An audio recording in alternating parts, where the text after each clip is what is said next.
Palmas Reales, Iglesia Bíblica Bautista, perfeccionando tu vida con la palabra de Dios.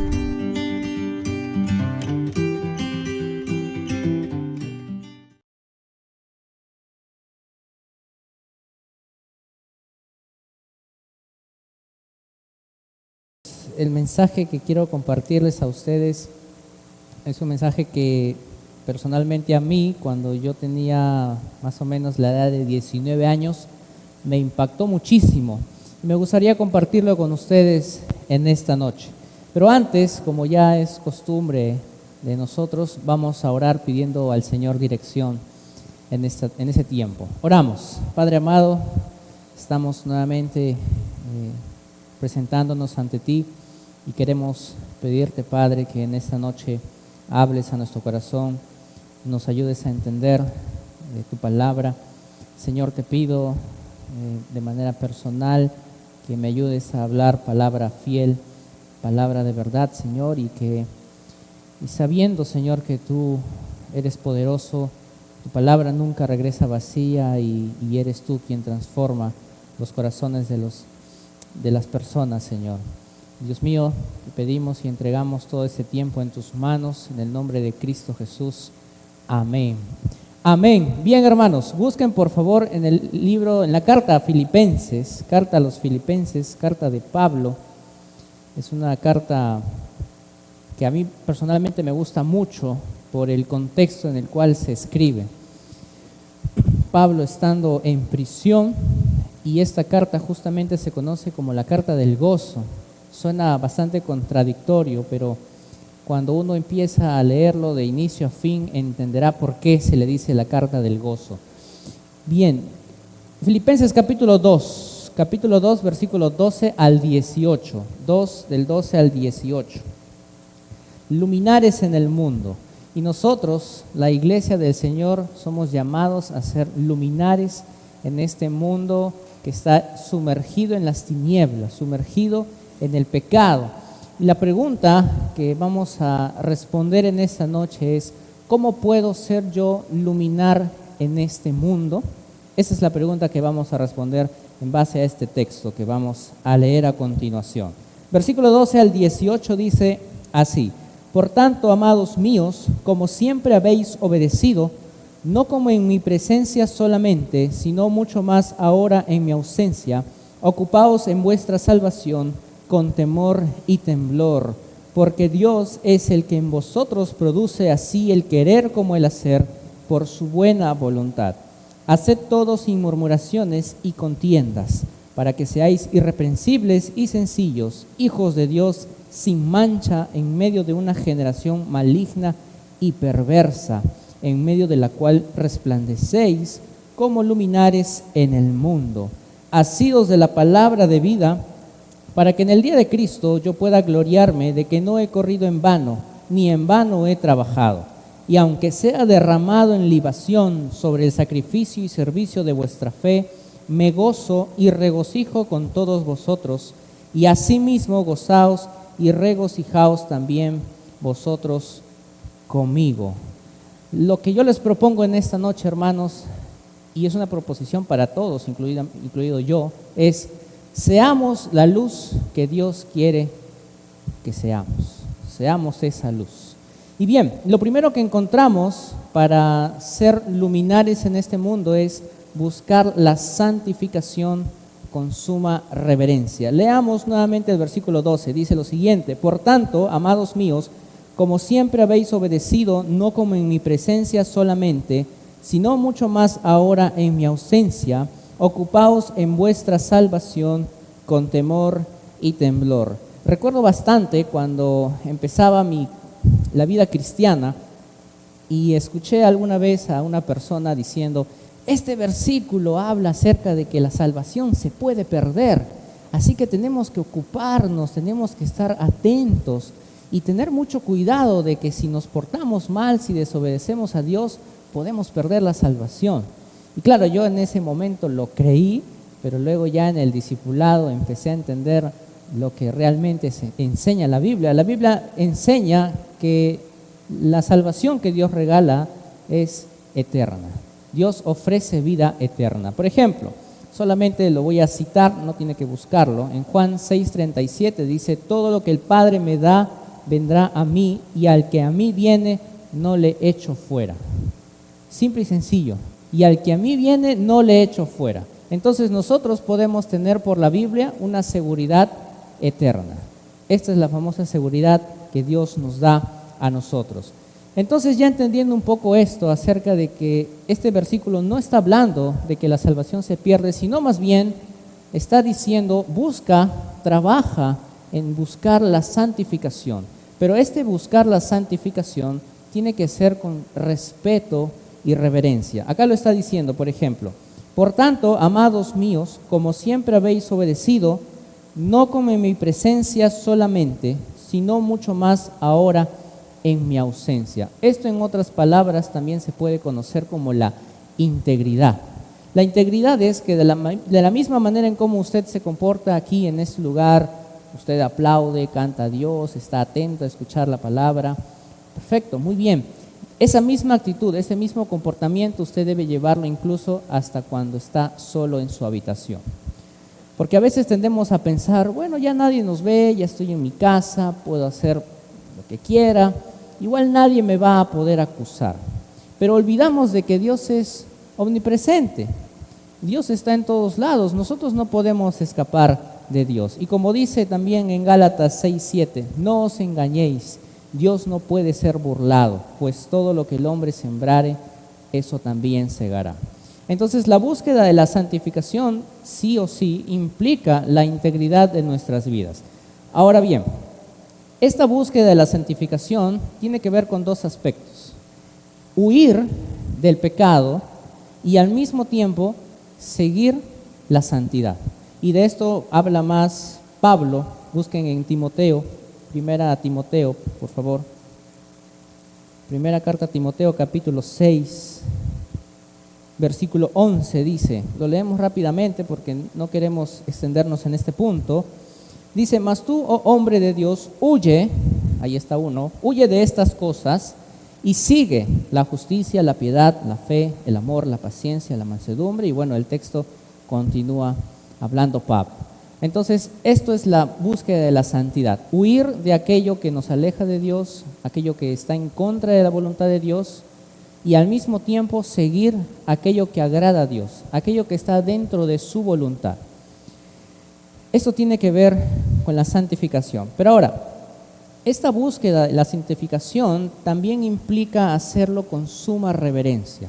Alguna vez escuché a un amigo que hoy en día es conferencista, cómo son las cosas, y yo lo conocí cuando él era un muchacho, jovencito, y su frase que siempre repetía cuando terminaba una enseñanza era: no juegues con lo santo, decía él. Y yo en ese momento no entendía, era bastante joven también, pero él siempre repetía esta frase: no juegues con lo santo.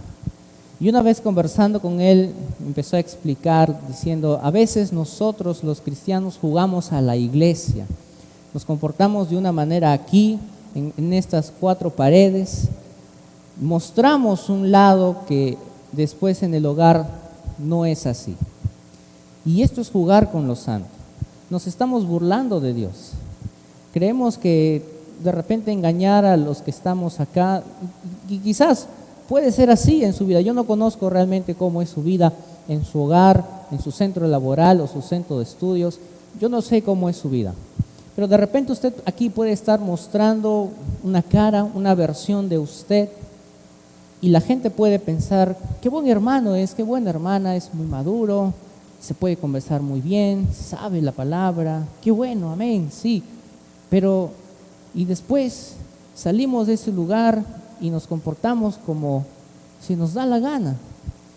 Esto es jugar con lo santo.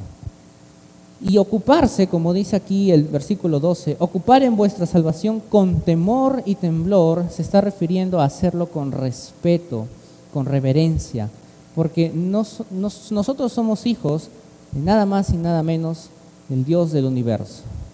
Aquel Dios que a usted lo ha creado. Ese es su Padre celestial. Ustedes son sus hijos.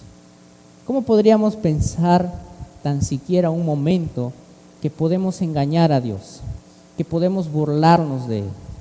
Si nosotros como cristianos, y volviendo al punto central, queremos ser luminares en este mundo que está lleno de pecado, gente que se revuelca en la sociedad del pecado, queremos ser luminares, tenemos que buscar la santificación con reverencia, porque se trata de Dios. No se trata de agradar al hombre, porque es muy fácil agradar a un hombre, es bastante fácil. Solamente haga lo que le gusta a esa persona y lo va a agradar.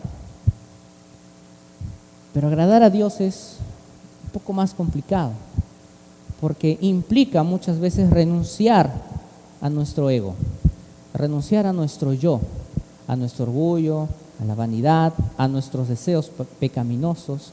Implica muchas cosas de nosotros, pero vale la pena. Definitivamente vale la pena. La pregunta es, ¿qué es lo que hemos estado haciendo antes de llegar a ese lugar? ¿Lo que usted hacía daba gloria a Dios? ¿Lo que usted conversaba antes de llegar a ese lugar daba gloria a Dios? Pregúntese usted, y no tiene que responderme.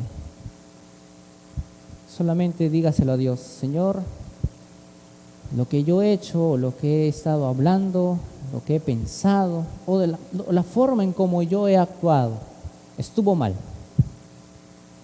Y ya no hay que hacerlo, porque más adelante vamos a ver que esto también es visible ante los ojos de la gente a nuestro alrededor. No solamente los creyentes, sino mucho más también los incrédulos. Y peor, si es que un incrédulo ve algo que es terrible de nosotros y nos puede señalar y nos va a decir: ¿en verdad eres cristiano? ¿Y así me entregas folletos? ¿Así me hablas del evangelio? Pero mira cómo te comportas. Pero eso ya después. Ahora, sigamos avanzando. Versículo 13 dice: porque Dios es el que en vosotros produce así el querer como el hacer por su buena voluntad. No sé si alguna vez le ha pasado, a mí me ha pasado cantidad de veces, debo confesar, cuando usted ha estado escuchando un sermón, de repente acá o quizás en casa, escuchando con la computadora o el celular, estaba escuchando un sermón y usted dijo: voy a hacer esto, cuando llegue a mi casa voy a orar a Dios, me voy a arrepentir de mis pecados, voy a pedirle perdón a la persona a la cual he ofendido y voy a comportarme de una manera mejor, una manera santa.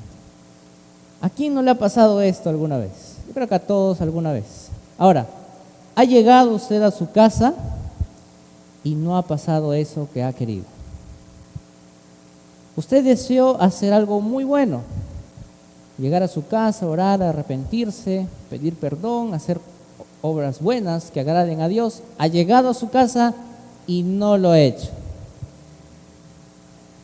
Esto tiene una explicación en Romanos capítulo 7. Busquen Romanos capítulo 7. ¿Por qué es que a veces queremos hacer cosas para Dios y no las hacemos? Sino todo lo contrario, hacemos aquello que no queremos hacer. Romanos 7, versículo 18 al 20 dice: y yo sé que en mí, esto es, en mi carne, no mora el bien, porque el querer el bien está en mí, pero no el hacerlo. Porque no hago el bien que quiero, sino el mal que no quiero. Eso hago. Y si hago lo que no quiero, ya no lo hago yo, sino el pecado que mora en mí. Ahí está la respuesta de por qué usted ha querido hacer tantas cosas para Dios. De repente en una prédica usted dijo: sí, ahora voy a servir al Señor, a partir de la próxima semana voy a entregarle mi vida, mis dones, mis talentos al servicio de Dios, y hasta ahora no lo hace. La respuesta es: por el pecado que está en usted. Pero tranquilos, que esto no se queda así. Usted dirá: entonces ya no tengo solución, siempre voy a comportarme de esa forma. No, la solución es: mire a Cristo. mire a Cristo. Ejemplo, el Señor ya nos dejó.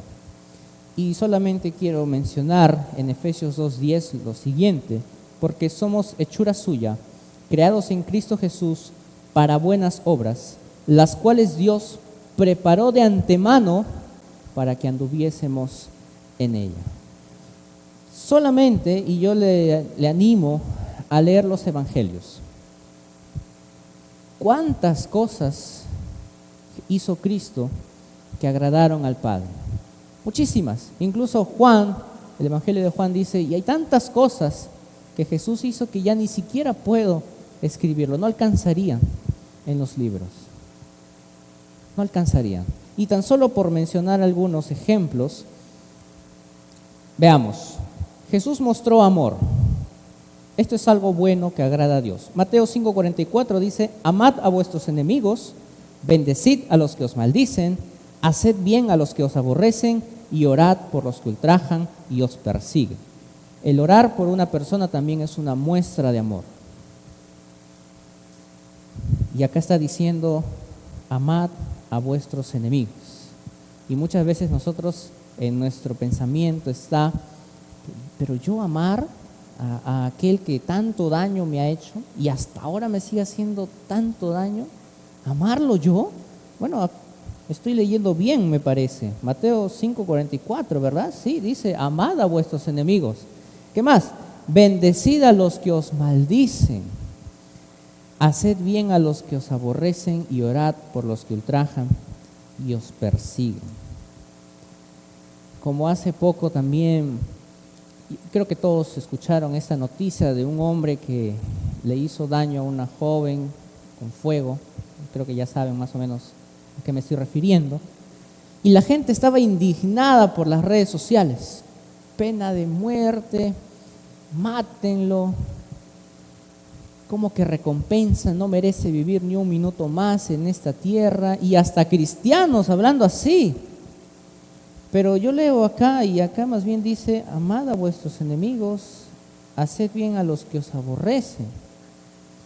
¿Y quiénes somos nosotros para desear el mal a otra persona? Bueno, eso ya es un tema entre Dios y aquel que hizo lo malo. Pero nosotros no podemos hablar abiertamente y decir, sí, que se muera, no merece vivir, ¿cómo que cárcel? Todavía tenemos que alimentar. Y a veces hablamos de esa forma en nuestra cólera, en nuestra indignación, pero esto no debe hablar alguien que es un hijo de Dios. Este no debe ser el lenguaje de un hijo de Dios. Yo entiendo, y hasta yo también puedo entristecerme, incomodarme por esa situación, porque es una situación bastante triste, bastante fuerte, pero yo no podría desearle que se muera.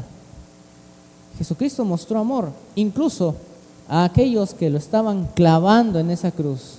Y Jesús dijo, Padre, perdónalos, porque no saben lo que hacen. Jesús mostró amor. Ahí tiene un ejemplo. Otro ejemplo, la confianza en Dios. Mateo 6:34 dice, así que no os afanéis por el día de mañana, porque el día de mañana traerá su propio afán. Basta cada día su propio mal. ¿Por qué afanarse de lo que va a pasar mañana? A veces estamos tan preocupados, angustiados, pero mañana, y no sé cómo voy a hacer esto, lo otro, y si no pasa como lo pensé, y ya no sé qué hacer, no me quedan opciones. Bueno, acá la Biblia dice, no os afanéis por el día de mañana. Lo único que tenemos que hacer en este caso es entregar nuestras cargas al Señor. Porque a veces estas cargas que vienen a nuestras vidas son muy difíciles para nosotros. Pero para el Señor no. Confianza en Dios. Y uno más, misericordia. Mateo 9:36 dice lo siguiente, y al ver las multitudes tuvo compasión de ellas, porque estaban desamparadas y dispersas como ovejas que no tienen pastor. Jesús tuvo compasión. Aquellas personas que sufrían de diferentes enfermedades, estaban abandonadas, El contexto nos habla acerca de que habían sido incluso engañados por los maestros de ese entonces, por los fariseos. Se sentían indignados, no encontraban a quién seguir, y Jesús tuvo compasión de estas personas. Tenemos 3 ejemplos, podría mencionar muchos más: amor, confianza y misericordia. Ahí tiene 3 ejemplos nada más de cosas que usted puede hacer para buscar la santificación. Ahora, una conclusión parcial en estos primeros 2 versículos es que cuando Pablo habla de ocuparse en la salvación, no está refiriéndose a que tengamos cuidado de perder la salvación, sino está diciendo: procura hacer aquellas cosas dignas de alguien que ha sido salvado. Nosotros hemos sido llamados a ser santos, pero verdaderamente estamos comportándonos como santos. ¿Y qué puede decir la gente a nuestro alrededor de nosotros? ¿Qué dirá la gente alrededor de nosotros? Punto número 2. Dice lo siguiente: practique la santificación sin murmuraciones y sin discusiones. Versículo 14 y 15 dice así: haced todo sin murmuraciones y contiendas, para que seáis irreprensibles y sencillos, hijos de Dios sin mancha en medio de una generación maligna y perversa, en medio de la cual resplandecéis como luminares en el mundo. Acá está diciendo: haced todo. Y no nos vayamos del contexto. ¿A qué se está refiriendo como todo? Ya lo hemos visto: aquellas acciones, obras buenas que conduzcan a la santificación. Mencioné 3 ejemplos nada más: amor, confianza y misericordia. En el proceso en el cual nosotros los cristianos ejecutamos estas acciones, debemos hacerlo sin murmuraciones y sin discusiones. Pero a veces la carne nos gana. A veces decimos: pero yo lo hago mejor, el otro no sabe. Y a veces no lo dices para ti solo, le dices al que está a tu costado: no, ese hermano no sabe. Ya estás murmurando. Y peor, si de repente te escuchan otros: ¿qué has dicho? Le voy a decir. Y empiezan las discusiones. Nos ganó la carne a veces. ¿Qué tenemos que hacer ante esto? Una vez más, mirar a Cristo. De Jesucristo hablaron muchísimas cosas terribles. Cuando Jesús en Juan 8 estaba discutiendo con los fariseos dieron a entender de que José había cometido fornicación con María. O sea, estaban diciendo: tú eres un hijo de fornicación. Y hablaban mal de él, de Jesús. Y Jesús, claro, también tenía su chispa, ¿no? Y también les respondía bien fuerte, ¿no? Generación de víboras, hijos de Satanás. Qué bravo, ¿no? También Jesús también sabía responder. Pero de Jesús hablaron muchísimas cosas. Lo acusaron de ser un falso maestro, lo acusaron de hacer cosas muy terribles. Y Jesús no abrió su boca. Claro, a diferencia de nosotros, Jesús sí tenía un propósito: morir en la cruz, en sacrificio, para que nosotros pudiéramos recibir el perdón de pecados. Pero nosotros incluso de repente podemos ser, vamos a decirlo así, víctimas, ya vamos a decirlo así, está de moda esta palabra, víctimas de la murmuración.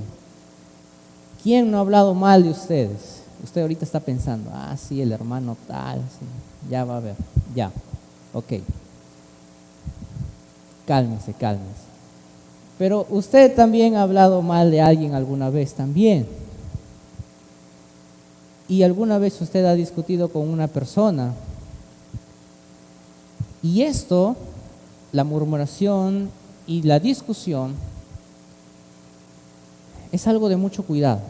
Porque leamos el versículo 15, dice: para que seáis irreprensibles y sencillos, o también tradúzcase como puros, hijos de Dios sin mancha en medio de una generación maligna y perversa. Recuerda esto, los incrédulos muchas veces, desde el momento en que nosotros damos a conocer que somos creyentes, cristianos, basta que usted diga, yo soy cristiano, seguidor de Jesús, ahí llegan los problemas, porque van a buscar cualquier cosa mínima para acusarlos a ustedes de ser un mal cristiano.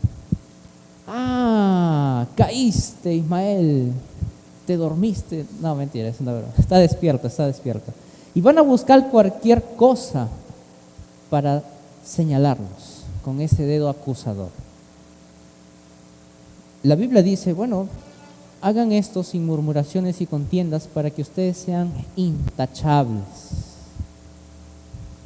Que nadie diga de ustedes, tú no mereces ser llamado cristiano. Tú que vas con tu Biblia todos los domingos bajo el brazo, tú cristiano, pero si la otra vez yo escuché que estabas en chismes.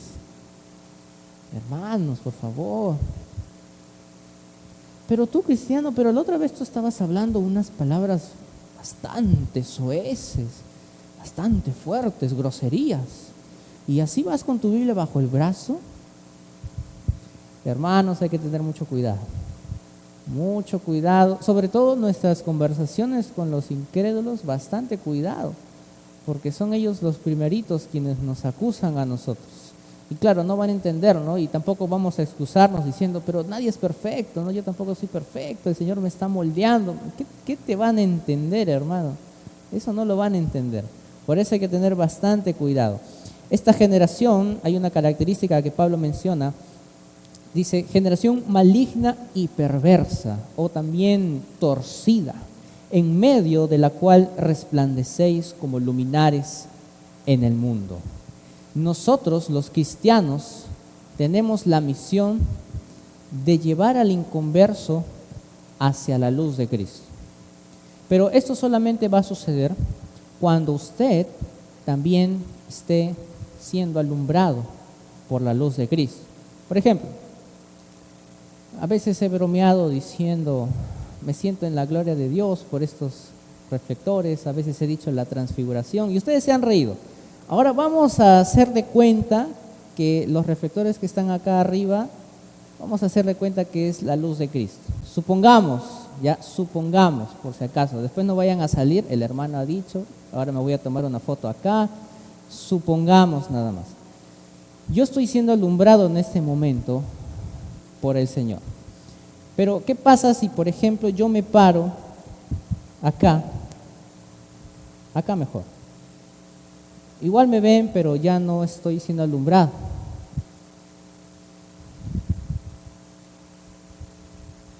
Cuando yo estoy aquí, en la luz de Cristo, mis acciones van a contagiar a otros y van a decir, mira, yo no sé de qué se trata el cristianismo, pero si Dios ha cambiado tu vida así, yo también quiero eso.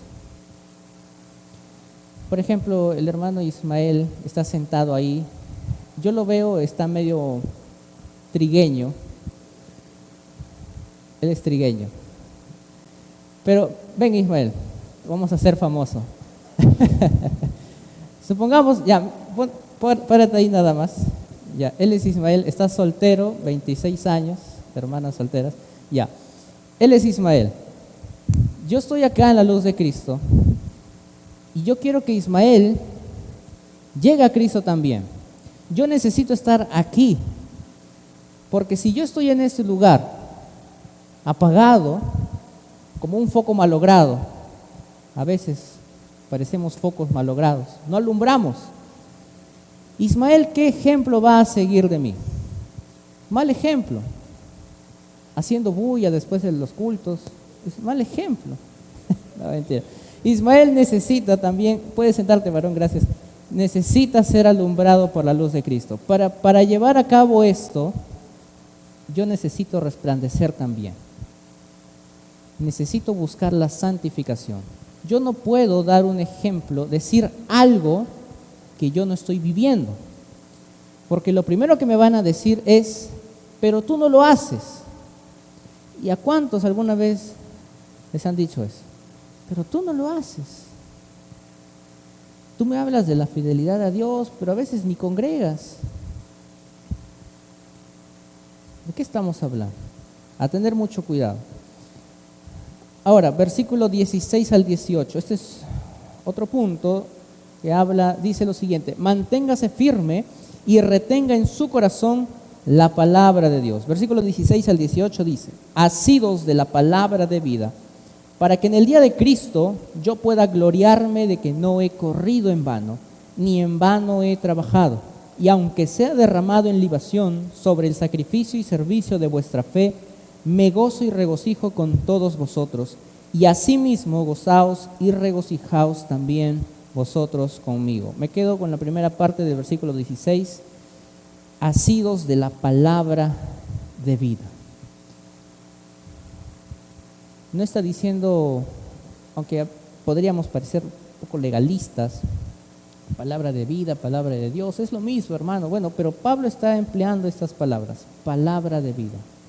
Recuerde bien, nosotros estamos alumbrando la luz de Cristo para llevar vida a los que están muertos espiritualmente. Y en cuanto a los demás creyentes, de repente que están desanimados por X razones, consolarlos, confortarlos, animarlos. Y Pablo muchas veces usaba este ejemplo de las batallas y decía más o menos así: tú no puedes dejar, si tú estás peleando la batalla y un compañero tuyo cae, ¿tú regresas a la base si tu compañero? No, lo levantas y regresan juntos. Y a veces nosotros decimos: el hermano se alejó, sí, es un pecador, sí, siempre hizo así, ya se lo merece. Pero eso no está bien. No estamos alumbrando la luz de Cristo. Y acá el versículo 16 dice: asidos de la palabra de Dios. Esto también se traduce como firmes, estando firmes en la palabra de vida. Pero para estar firmes en la palabra de vida, hay que leer la palabra de vida. Una forma también de mostrar a otros de que estamos firmes en esta palabra es a través de la defensa de la fe. Y en las últimas semanas he escuchado, conversando con algunos jóvenes, hablaban acerca de que en sus universidades enseñan diversas filosofías, ideologías también. Y conversábamos un poco y decían: mi profesor, mi profesora dice esto de Dios, de la religión, que más trae retroceso a la sociedad, que esto ya es anticuado, hay que llevar una mejor educación a los niños, darles a escoger, que tengan su propio criterio, capacidad de razonar y que escojan si quieren ser hombre o mujer. Y esta es la realidad que se enseñan en distintas universidades y hasta en los colegios. Y se debate hoy en día incluso si los padres deben, y la palabra es, entrometerse en la malla curricular de los colegios. Que los padres no tienen derecho a enseñarles la palabra de Dios porque son pensamientos antiguos y necesitamos progresar. Usted como cristiano, ¿qué puede decir al respecto? ¿Alguna vez se ha topado con una persona que promueve este movimiento LGTB o distintas otras ideologías o filosofías, ateísmo? Usted como cristiano puede defender esa fe en la cual usted ha creído o no. Si la respuesta es no, entonces yo le digo es porque no está leyendo la palabra de Dios. Una forma de ser luminares en este mundo es a través de la defensa de la fe.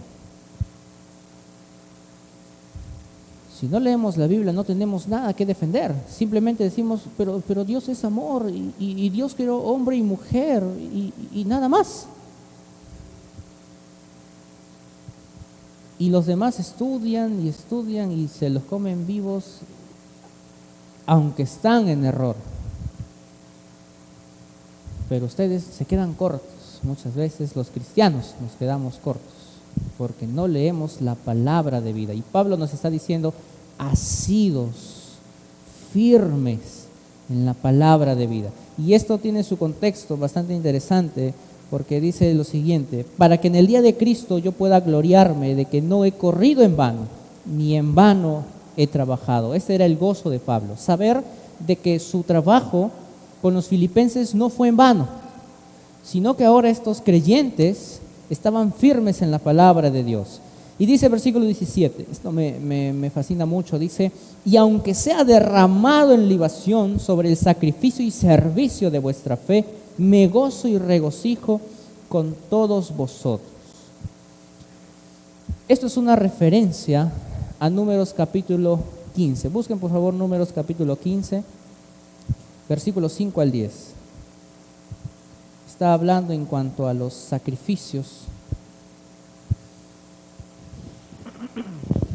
Números capítulo 15, versículo 5 dice lo siguiente: de vino para la libación ofrecerás la cuarta parte de un hin, además del holocausto o del sacrificio por cada cordero.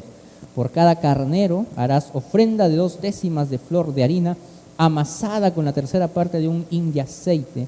Y de vino para la libación ofrecerás la tercera parte de un hin, en olor grato a Jehová. Cuando ofrecieres novillo en holocausto o sacrificio por especial voto o de paz a Jehová, ofrecerás con el novillo una ofrenda de 3/10 de flor de harina amasada con la mitad de un hin de aceite.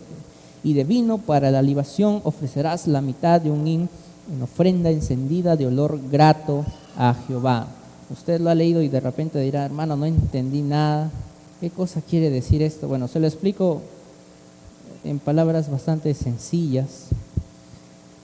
Pablo está diciendo, y aunque, vamos a leer, para que en el día, versículo 17, y aunque sea derramado en libación, él está haciendo referencia a un sacrificio de su vida misma, la sangre de su vida misma, sea derramado en libación sobre el sacrificio y servicio de vuestra fe, me gozo y regocijo con todos vosotros. Estaba haciendo una alusión a un tipo de sacrificio, un cordero que viene a ser lo que acá Pablo está diciendo, servicio de vuestra fe, y la libación, echar vino, Pablo estaba diciendo mi sangre. Y Pablo dice, y aunque tenga que dar mi vida, esto es mi gozo. Y vaya que lo hizo, porque Pablo murió, según la historia, murió decapitado por causa del Evangelio. Y yo sé que incluso esta pregunta es bastante fuerte la que voy a hacer. Lo pensé varias veces y dije, ¿lo digo o no lo digo? Pero lo voy a decir. Capaz algún día llegue esto a Perú y de repente qué tan preparados estamos. La pregunta es, ¿está dispuesto a dar su vida por causa del Evangelio? En la época del terrorismo murieron muchos cristianos. Los apuntaban con un arma en la cabeza y le decían, niega tu fe o te mueres. Algunos murieron por causa del Evangelio, no negaron su fe. Otros siguen vivos. No sé si predicando la palabra o haciendo otra cosa, pero están vivos. Algunos negaron su fe. Nosotros ahora estamos con la libertad, podemos andar con una Biblia bajo el brazo, subir al auto, predicar en los buses, no hay problema. De repente la gente nos puede rechazar, sí, pero esto no es un problema legal, nadie nos va a meter presos por predicar el Evangelio.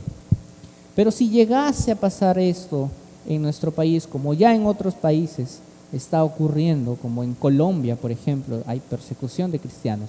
Si llegara a suceder esto acá en nuestro Perú, en nuestro amado Perú, ¿usted está dispuesto incluso hasta dar su vida por causa del Evangelio? Solamente les digo una cosa antes de que respondan, porque es una pregunta bastante fuerte.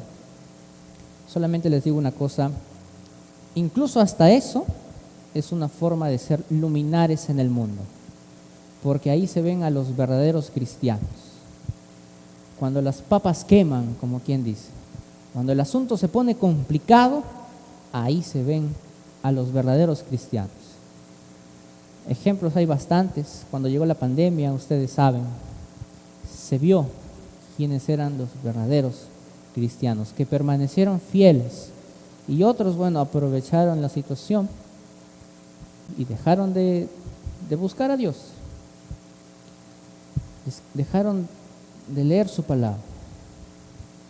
¿Usted está dispuesto incluso hasta dar su vida por causa del Evangelio? Yo sé que suena bastante fuerte, hermano, pero ¿por qué me hablas de esto? Estamos tan tranquilos acá. Bueno, no sabemos qué pasará mañana. Si llegase a suceder, ¿estaría dispuesto? ¿O prefiere conservar su vida para seguir viviendo como usted desea? Termino diciendo, y les pido por favor, pónganse de pie, solamente para concluir con esto. En el versículo 18 lo voy a leer, de Filipenses. Pablo dice lo siguiente: y asimismo gozaos y regocijaos también vosotros conmigo. Nosotros tenemos esa seguridad, porque la Biblia lo dice, que cuando ofrecemos a Dios obediencia, nuestro sacrificio de nuestra vida llega en olor grato y fragante al Señor. ¿Su vida está llegando en olor grato a Dios? ¿O es un aroma sucio, contaminado de pecado? ¿Qué dice usted acerca de si su vida es luminar en este mundo? Oremos, hermanos. Padre, te pedimos, Señor, que nos ayudes, porque muchas veces incluso hemos querido hacer muchas cosas para ti. Hemos deseado hacer tantas cosas, Señor, y no lo hemos hecho. Pero tu palabra dice que tú eres el que produces así el querer como el hacer, por tu buena y perfecta voluntad. Padre, yo te pido por mis hermanos, Señor, y por mi vida también, que nos ayudes a resplandecer en este mundo de tinieblas. Que este sistema no nos contagie, sino que vayamos contracorriente. Que nos esforcemos en defender la fe, porque muchas veces distintas ideologías, pensamientos están ganando más territorio. Satanás está ganando más territorio porque a veces, Señor, nosotros nos descuidamos y en vez de resplandecer somos como luces apagadas. Padre, si es que hay alguien aquí que de repente ha estado haciendo su voluntad y no la tuya, Padre, ayúdale, conforta su corazón, produce en esta persona un deseo ferviente de hacer tu voluntad y que lo haga, Señor. Que no solamente desee hacerlo, sino que lo haga, Señor. Rogamos, Padre, por tu iglesia para que nos ayudes a iluminar a las personas que están a nuestro alrededor. Danos palabra, danos fortaleza, ayúdanos a mostrar la luz del Evangelio a quienes más lo necesitan. Señor amado, encomendamos este tiempo y gracias por tu palabra en esta noche, en el nombre de Cristo Jesús. Amén.